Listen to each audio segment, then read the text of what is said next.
Ito pala ang malaking hamon sa buhay ko.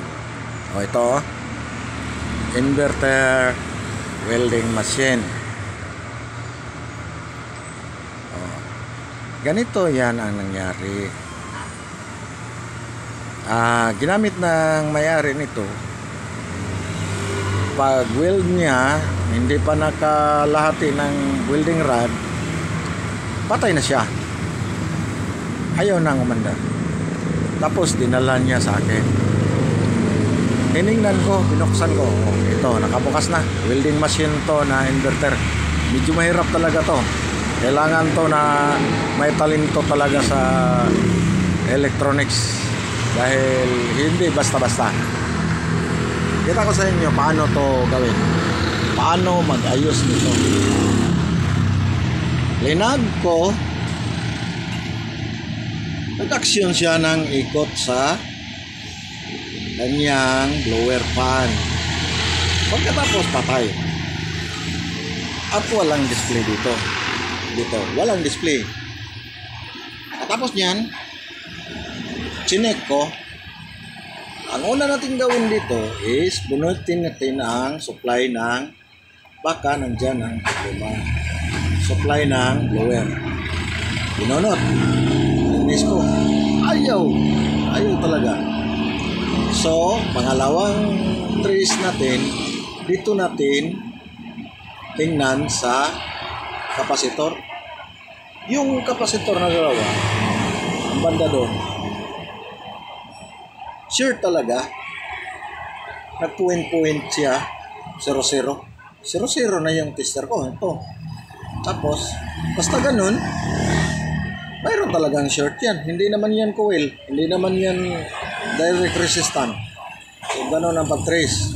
Dapat 0.5, 0.7. Ganun na ang lumabas. Hindi 0.00 lahat. 0.1 na lang. Ganun. Hindi na yun. Talagang may sira na yun. Binaklas ko to. Tinignan ko tong diode na to. To. Yung mayroong soldering, yun, soldered. Bago lang yan, binaklas ko. Tiningnan ko, hindi naman short. Pag sa kapasitor ako, short. Tapos, sinabaybayan ko kung saan papunta yung kapasitor na yan. Dalawa yun eh. Dalawang diode, 24 at saka 12 volts. Ganun, ang yung sa 12 volts ay nasira talaga. Yun. Hindi talaga tumuloy mo on ang welding machine na to. Tapos chinek ko dito saan siya banda papunta, sinabaybayan ko papunta dito. Pag dito na ako, ito pala ang problema niya. Nasira yung tinatawag na regulator. Ang supply niya is 12 volts. Galing doon. Pa dito, pag divide naman siya, i-step down naman niya ng 5 volts upang masupplyan itong LCD. No. Para makagawa siya ng voltahe. Sa ngayon, ito, tinanggal ko na. Confirm naman. Binunot ko yung pisa niya. Hindi naman tayo makaperfect kung hindi natin bunutin. Pati pa yung output. Binunot ko. Output pa yung sa rectifier niya para pang sa welding niya dito. Binunot ko na yun. So, kita ko sa inyo. Ito. Binunot ko. Tinister ko. Baka share to. Wala. Okay to. Hirap talaga. Tapos, na-identify ko naman yun. Itong pisa na to, ito ang nasira. Pero yung kulay na puti, hindi yun sa sunod. Kompleto yung number. Dumihan lang yan. Pero hindi yan nawawala ang number. Kompleto yan. Makinis pa yan. Dumihan lang. Ang ganitong problema, wala naman tayong magagawa dahil walang pisa na baligyan yan. Wala. Itrace natin ito. kung ano ba talaga ang supply niyang ipapunta sa LCD. Dahil na-confirm natin, ito ay 5 volts na. Nanggadaon na siya ng 5 volts. Pang gana tong display na to. Tapos, ito, pwede tayo maghanap ng 7805.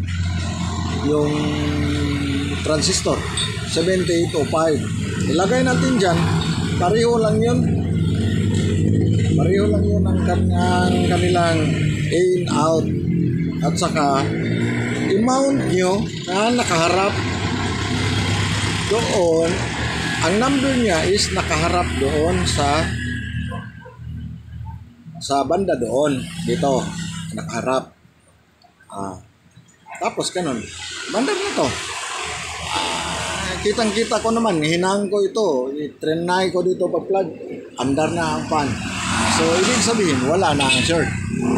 Yun talaga ang produce ng short. So, nice ko lang matulungan kayo at saka maintindihan nyo kung paano mag-repair ng ganitong mga problema. Unang-una yun, basta tayo ng electronics. Very sensitive to, inverter. Pag kaunting mali mo, babotok to. Botok na malakas. Dahil huwag nyo subukang mag-replace na hindi nyo alam na ganun. Huwag nyo subukan na naka-short. Dahil malakas to dahil malakas ang amperahe. So, ganun lang ituturo kasi huwag niyong kalimutan na mag-plug-plug kayo at saka mag-jumper-jumper ng fuse na pumutok na. Dahil mayroon talagang sira na pisa dyan. So, dapat natin gawin, checking muna. I-confirm nyo, siguraduhin yung ma-reading nyo, mabasa nyo sa tester nyo na good talaga yung pisa na ilagay nyo at saka yung mga drainage nyo good. Ang mga cost, makuha nyo talaga yung mga sira niya. So, kung saan ba? Ito, naka-ready na to. Ready na to palitan ng 7805 na transistor. Yung regulator yun. Mayroong malaki, mayroong maliit. Pero yung malaki, mas mabuti. Hindi madaling masira dahil may heatsink yun.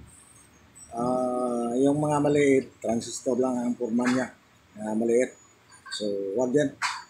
Mag-replace na kayo ng 7805 na malaki. So, ganun lang. Andar na to. Babalik na to andar. So, ang hirap naman kung konti lang ang nalaman mo, kahit saan ka na lang banda na mag-ayos.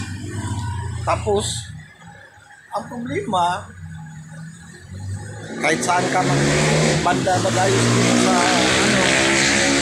o saan mo, jumper mo pa, ganun. Hindi yan tama.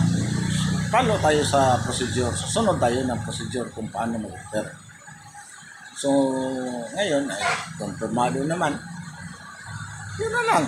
Palitan ko na lang ng 7805. Andar na yun. Siguradong masiyahan na yung customer. Yung customer, makaintindihan kung gaano kahirap talaga ang ginawa mo. So, alam mo na gano'n yun. Gano'n ang problema. Hirap talaga. Pag kasipiyat ka, yung kaunting mali, puputok yan. Sono pa yung lahat. Yung mga pisa, putok yun. Yung mga linya na mga pisa, yung mga transistor na mga pit, naputok yan. Huwag nyo subukan na mag-repair na hindi nyo makukuha ang talagang problema. So, yun lang. Maraming salamat.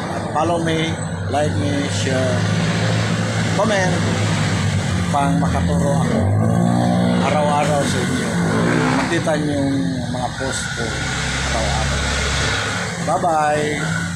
Nice to meet you again. Good luck and good health.